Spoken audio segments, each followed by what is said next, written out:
Նորից դուք։ Հա, նորից ինքը, նորից եկել է։ Այդ ցավը տանը մեկ էլ ինձ համոզում է, որ ինքը իմ հերն է։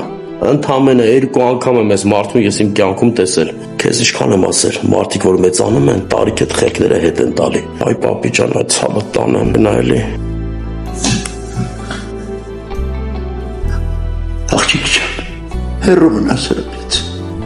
Քեզ սամար չի։ Ես ինչ անեմ, տղա ջան, համատում եմ, համել սիրում քո ուրացող եղբորը։ Աշխարհը գլխիս փուլ եկավ, երբ ասեց, որ թորս չկա, որ քո ծագը չկա, չի ապրել։ Ուզում էի խեղդել այդ պահին իրեն, բայց ինքն ինչ մեղք ունի։ Չնայած վաղուց մեղքի մեջ թաղված է,